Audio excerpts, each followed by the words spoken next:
Saudara, kini saatnya kita simak sejumlah informasi menarik dari Biro Kompas TV dalam segmen Cerita Nusantara. Sudah bersiap jurnalis Kompas TV Rizka Devi dan juru kamera Iwan dari Kompas TV Biro Aceh. Selamat siang Rizka, ada cerita menarik apa dari Kompas TV Biro Aceh untuk Kompas siang hari ini? Ya, selamat siang Imran dan juga saudara. Saat ini saya berada di Aceh Barat Daya dan kalau bisa dilihat di sebelah kanan saya ini berada di bantaran sungai dan di sebelah kiri saya lagi ada event bakar-bakar lemang sepanjang 1 kilometer. Dari Aceh ada dua informasi menarik di Cerita Nusantara kali ini. Kita ke informasi pertama. Ini ratusan hektar sawah di Kecamatan Pesangan Siblahkrung, Kabupaten Biren rusak parah pasca bencana.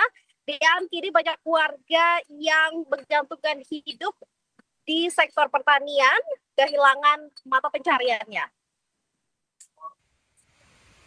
Seperti di Desa Kubu, puluhan hektar sawah hingga 4 bulan pasca bencana belum bisa digunakan untuk menanam padi dan lainnya karena tinggi lahan yang digenangi lumpur mulai 1 hingga 2 meter. 50% dari penduduk desa merupakan petani yang menggantungkan kehidupan dari hasil bertani, baik padi, kacang, hingga cabai. Dengan kondisi ini, banyak kepala keluarga yang hilang mata pencarian dan belum ada titik terang kapan adanya bantuan pemerintah di sektor pertanian, baik untuk pembersihan sawah maupun pembukaan sawah baru. Umumnya masyarakat kita adalah petani dan umumnya petani sawah. Kalau memang sawah ini belum bisa difungsikan, ini umumnya masyarakat kita memang sangat morat-marit di segi ekonomi. Kalau luas, berapa luas di sawah di desa kita? Luas sawah kita sekitar 35 hektar yang termasuk ke desa kita, tetapi juga desa di tetangga kita ada di tepi raya itu sekitar 32 hektar dan juga di Pantai Baru Glesibla ada 40 hektar dan juga di sekitar lainnya.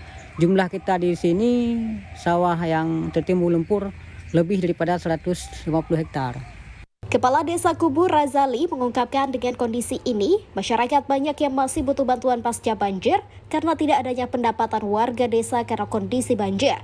Ia berharap adanya perhatian pemerintah untuk mempercepat proses perbaikan di sektor pertanian untuk kehidupan warga. Pasca banjir dan sektor pertanian lumpuh selama Ramadan dan Lebaran, masyarakat juga masih menerima uluran tangan dari pemerintah untuk bertahan di tengah ekonomi yang sulit. Syahril, Kompas TV, Biren.